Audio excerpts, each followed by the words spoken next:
new segment. I don't really have a name for it yet. Maybe I will by the time that I've already edited this, but I'm thinking something along the lines of taking a page out of their book. And in this particular episode, we're taking a page out of this awesome Indiana Jones, The Complete Making of. The idea of the segment is just that I'm going to pick a book generally connected to movies in some way. I'm going to read you a part of a page, or maybe in a page and a half, something like that.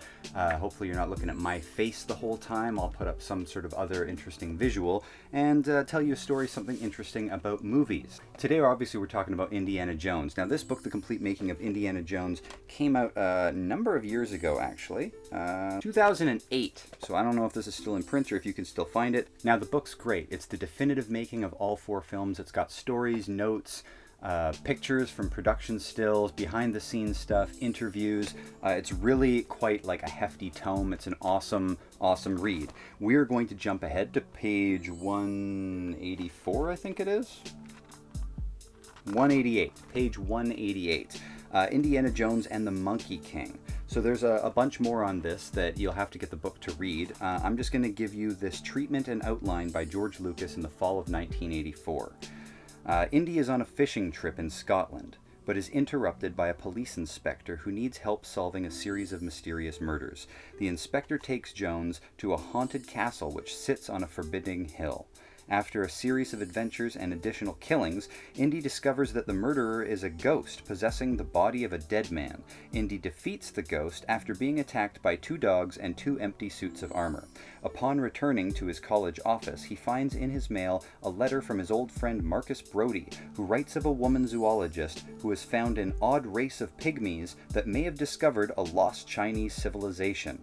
Brody asks Indy to lead an expedition to the city, as she doesn't have enough experience. He starts at an unnamed colonial African port, which has already been taken over by Nazis, where Indy meets the zoologist, a Katharine Hepburn type, who introduces him to a mysterious pygmy. He also teams up with a mystical African environmentalist. The pygmy is kidnapped by Nazis while Indy is in a bar. He chases them in a speedboat amongst the docks, and in one of the boats is crushed between 2 bigger boats. They escape, but Indy pursues them across Africa.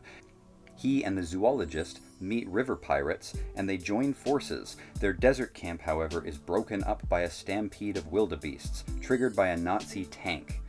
Indy jumps on the tank and fights the Nazis. He wins, and from inside the tank rescues a pygmy who leads them into the mountains with the Nazis in pursuit. Eventually, Indiana meets the Monkey King, a talking spider monkey who explains that he has magical powers and that he has been alive for 1,000 years because of a fountain of youth that exists in the village.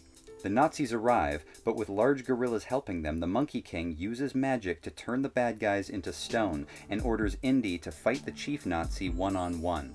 Finally, the Monkey King is killed and his gorillas go crazy, but Indy escapes with the zoologist. In the undated outline, this story is changed and enhanced as the villain of the castle is driven away in a police wagon. Indy sees the killer light a cigarette, and only Indy sees the reflection of the match shining through the killer's body.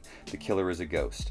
The African country is identified as Mozambique. This time a female student who is madly in love with Indy follows him there as a stowaway, where he meets an older but beautiful zoologist. The 2 women vie for Indy's attention, and after joining up with the Pirate King, who is a Toshiro Mifune type, Indy and the girls wind up in an old Model T Ford driving across a desert. When Indy fights the tank, he is riding a rhino. And when they arrive at the Lost City, they learn that the pygmy is of royal blood and his father is king. However, the chief Nazi, who has a mechanical gun arm, kills the king. Ultimately, Indy leads the gorillas and pygmies into a battle against the mechanized Nazi army for the Lost City, which contains the Fountain of Youth. The Nazis mine the city, and a fight takes place as the fuse is lit, extinguished, and relit. The chief Nazi escapes into the desert with vials from the Fountain of Youth after Indy has won the battle, but we learn that only the pygmies can drink from the fountain without dying. In the desert, the Nazi eyes the vials with great thirst. Meanwhile, the outline leaves Indy's fate open. He either goes home with the girls, or the girls may stay in Africa and do research together. So there's a lot of stuff, obviously, that we can cull from the riverboat stunt in the Last Crusade, right, where he gets crushed between the two boats, and there's also being in the Model T Ford racing across the desert. So there you go, a little bit of Indiana Jones. I highly recommend getting the book, the whole thing. It's got tons more. It's even got more on the Monkey King story. Chris Columbus takes a pass at the draft. If people like this video, then maybe I'll do a part 2 of this and read a little bit more.